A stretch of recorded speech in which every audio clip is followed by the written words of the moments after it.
Olá, tudo bem com vocês?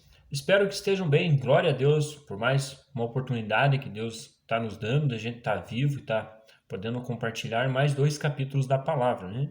Então hoje eu vou estar lendo com vocês o capítulo 21 e 22 de Segundo Reis. A gente vai ver aí o reinado de Manassés, né? No capítulo 21. E no 22 a gente vai ver um livro achado no templo do Senhor, né? Então tinha um livro lá, né, que exortava o povo, né? Então vamos ver, e é esse livro que nos exorta também, né? Então, o capítulo 21, né, a gente vai ver que ele vai falar um pouco de Manassés, né? E em Segunda Crônicas, né, no capítulo 33, ele dá mais assim profundidade sobre o reinado de Manassés, né? Então aqui a gente só vai ver um desfecho aí, foi um rei bem perverso, né, que a gente vai ver que chegou até a sacrificar os seus próprios filhos, né, a Maloque, né, digamos assim, né?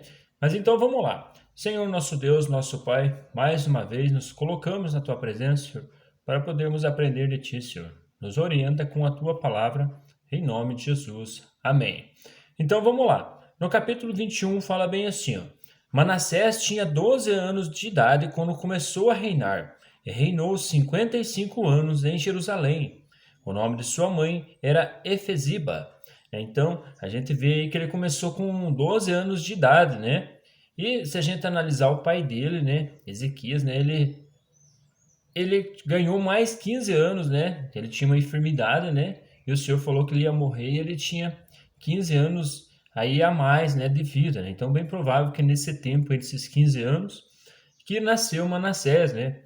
Eu até dei uma olhada a respeito desse assunto, né? Uns estudiosos falam que ele começou a reinar junto com o pai, né? Mas reinado começa a contar quando reina sozinho, né? Eu penso assim, né? Então dá pra gente ver esse detalhe aí, né? Mas bem, ele fez o que o Senhor reprova, imitando as práticas detestáveis das nações que o Senhor havia expulsado de diante dos israelitas. Reconstruiu os altares idólatras que seu pai Ezequias havia demolido, e também ergueu altares para Baal, e fez um poste sagrado para Será, como fizera Acabe, rei de Israel. Inclinou-se diante de todos os exércitos celestiais e lhe prestou culto, né? Então, aí a gente já vê que ele já caiu na idolatria aí, né? Construiu altares no templo do Senhor, no qual este havia dito: em Jerusalém, porém, o meu nome. Nos dois pátios do templo do Senhor, ele construiu altares para todos os exércitos celestiais. Chegou a queimar seu próprio filho em sacrifício, praticou feitiçaria e adivinhação, e recorreu a médiuns e a quem consultava os espíritos. Fez o que o Senhor reprova, provocando a sua ira, né? Então, dá para a gente entender que era bem perverso esse rei aí, né? Ele tomou o poste sagrado que havia feito e pôs-o no templo, do qual o Senhor tinha dito a seu filho Salomão: neste templo em Jerusalém, que escolhi dentre todas as tribos de Israel, porém o meu nome para sempre. Não farei os pés dos israelitas andarem errantes novamente, longe da terra que dei aos seus antepassados, e tão somente tiverem o cuidado de fazerem o que eu lhe ordenei e de obedecer a toda a lei que meu servo Moisés lhe deu. Mas o povo não quis ouvir. Manassés os desviou, a ponto de fazerem pior do que as nações que o Senhor havia destruído de diante dos israelitas. E o Senhor disse por meio dos servos, os profetas: Manassés, rei de Judá, cometeu este ato repugnante. Agiu pior do que os amorreus que os antecederam, e também levou Judá a pecar com os ídolos que fizera. Portanto, assim diz o Senhor, o Deus de Israel: causarei uma tal desgraça em Jerusalém e em Judá, que os ouvidos de quem ouviu a respeito ficarão zumbido. Estenderei sobre Jerusalém o fio de medir, utilizando contra Samaria, e o fio do prumo, usado contra a família de Acabe. Limparei Jerusalém como se limpa um prato. levando-o e virando-o de cabeça para baixo. Abandonarei o remanescente da minha herança, e o entregarei nas mãos de seus inimigos. Serão despojados e saqueados por todos os seus adversários, pois fizeram o que eu reprovo e me provocaram a ira, desde o dia em que os seus antepassados saíram do Egito, né? Então, ele teve uma exortação aí, né? O Senhor falou realmente que ia limpar Jerusalém ali, né? E o povo de Judá ele ia entregar aí e no exílio, né? Que a gente vai ver para frente por causa dessas abominações aí que o povo ficou, né? 70 anos ali preso ali na Babilônia, né? E servindo ao rei da Babilônia, né? Dá para a gente entender dessa forma. Mas também, Manassés também derramou tanto sangue inocente que encheu Jerusalém de um extremo a outro. Além disso, levou Judá a cometer pecado e a fazer o que o Senhor reprova. Os demais acontecimentos do reinado de Manassés e todas as suas realizações, inclusive o pecado que cometeu, estão escritos nos livros dos registros históricos dos reis de Judá. Manassés descansou com os seus antepassados e foi sepultado no jardim do seu palácio, o jardim de Uza, e seu filho Amon foi o seu sucessor, né? Então, em 2 Crônicas, no capítulo 33, ele traz mais com detalhes aí, né? Ele vai falar também, né? Eu só vou dar uma adiantadinha, que Manassés ele se arrepende depois, né? Porque ele não conhecia o Senhor, né? Então, enquanto não conhece o Senhor, bem provável que fez todas essas abominações, né? E aqui a gente não tem relato mais preciso, mas em 2 Reis ele vai falar que Manassés não conhecia o Senhor, por isso que fez tudo o que fez aí que a gente leu, né? Enfim, no versículo 19, Amon tinha 22 anos de idade quando começou a reinar, e reinou 2 anos em Jerusalém. O nome de sua mãe era Mesulemete, filha de Ahuz. Ela era de Jotbá. Ele fez o que o Senhor reprova, como fizera Manassés, seu pai. Imitou o seu pai em tudo, prestou culto aos ídolos, aos quais seu pai havia cultuado, e inclinou-se diante deles. Abandonou o Senhor, o Deus dos seus antepassados, e não andou no caminho do Senhor. Os oficiais de Amon conspiraram contra ele e o assassinaram em seu palácio. Mas o povo matou todos os que haviam conspirado contra o rei Amon, e a seu filho Josias proclamaram rei em seu lugar. Os demais acontecimentos do reinado de Amon e as suas realizações estão escritos nos livros dos registros históricos dos reis de Judá. Ele foi sepultado em seu túmulo no jardim de Uza. Seu filho Josias foi o seu sucessor, né? Então, aí entra o reinado de Josias, né? No capítulo 22, vai começar a falar dele, né?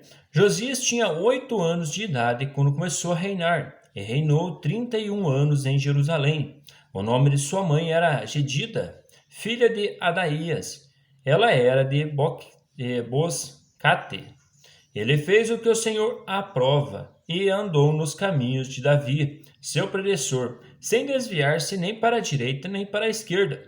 No 18º ano do reinado, o rei Josias enviou o secretário Safã, filho de Azalias e neto de Mesulão, ao templo do Senhor, dizendo: Vá ao sumo sacerdote Ilquias e manda-o ajuntar a prata que foi trazida ao templo do Senhor, que os guardas das portas recolheram do povo.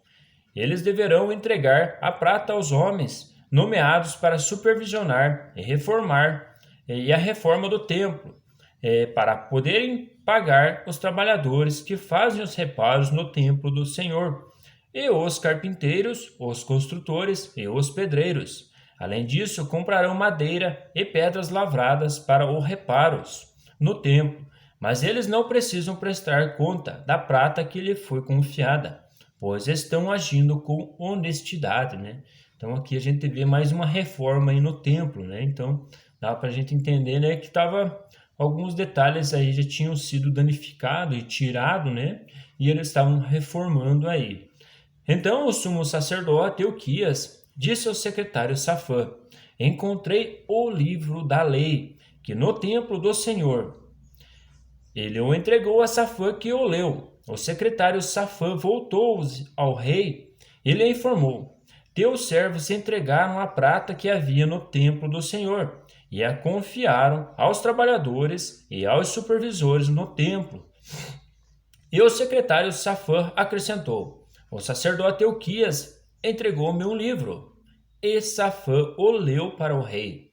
Por isso que é necessário, né, que nem a gente está lendo o livro inteiro, né, digamos a Bíblia inteira, né, todos esses 66 livros que tem, né, para a gente entender, né, o propósito de Deus, né, o que que a gente está fazendo, né, com as nossas condutas, com o nosso caminhar no dia a dia, se realmente a gente está fazendo como o Senhor quer, né. E aqui tem um exemplo bem claro disso, né, quando Josias entende o que eles estavam fazendo, né. Assim que o rei ouviu as palavras do livro da lei, rasgou suas vestes. Rasgou suas vestes e deu estas ordens ao sacerdote Euquias, a Aicã, filho de Safã, a Acabor, filho de Micaias, ao secretário Safã e ao auxiliar real Asaías. Vão consultar o Senhor por mim, pelo povo e por todo a Judá, acerca do que está escrito neste livro que foi encontrado. A ira do Senhor contra nós deve ser grande, pois os nossos antepassados não obedeceram às palavras deste livro, nem agiram de acordo com tudo que nele está escrito a nosso respeito, né? Então, ele já sabia ali o que estava acontecendo, né? E como vinham esses reinados, né? Se prostituindo com ídolos, né? E agora ali ele fala: poxa, vamos perguntar para Deus aí, né? Ver o que o Senhor quer da gente e realmente qual seria o propósito aí. De repente ele tá dando uma apaziguada na situação, né? Para a gente entender que Josias ali ele tinha um coração reto, né? Para Deus, né? O sacerdote Euquias, Aicã, Acabor, Safã e Asaías foram falar com o profeta Ulda, mulher de Salum, filho de Tikva e neto de Arás, responsável pelo guarda-roupa do templo. Ela morava no bairro Novo de Jerusalém. Ela lhe disse: assim diz o Senhor, o Deus de Israel: digam ao homem que os enviou a mim, que assim diz o Senhor: trarei desgraça sobre este lugar e sobre os seus habitantes. Tudo o que está escrito no livro que o rei de Judá leu. Porque me abandonaram e queimaram incenso a outros deuses, provocando a minha ira por meio de todos os ídolos que as mãos deles têm feito. E chama da minha aliança, a chama da minha ira acenderás contra este lugar, e não será apagada. Diga ao rei de Judá, que os enviou para consultar o Senhor. Assim diz o Senhor, o Deus de Israel, acerca das palavras que você ouviu. Já que o seu coração se abriu e você se humilhou diante do Senhor, ao ouvir o que falei contra este lugar e contra os seus habitantes, que seriam arrasados e amaldiçoados, e porque você rasgou as vestes e chorou na minha presença, eu o ouvi. Declara o Senhor: portanto, eu reunirei os seus antepassados e você será sepultado em paz. Seus olhos não verão toda a desgraça que vou trazer sobre este lugar. Então eles levaram a resposta ao rei. Então, como Josias tinha se humilhado, né? Ele ia descansar em paz, né? Então não ia vir todas essas guerras, né? No reinado dele e toda essa calamidade que a gente vai ver para frente, né? Então, mas era isso, era bom, né? Que nem a gente viu ali que ele entendeu a mensagem de Deus através do livro, né? Então, nós também temos que ter o coração apto para estar recebendo o que está escrito no livro e a gente também está vendo como é que está a nossa situação, se estamos seguindo reto, né? Conforme está escrito, né? Ou se a gente precisa da misericórdia de Deus e fazer algum ajuste na nossa vida, para quando vir a calamidade também nessa terra, a gente não for pego descalço, né? Digamos assim, né? Mas enfim, um grande abraço para vocês, estamos juntos aí nas próximas leituras, fiquem com Deus e até mais.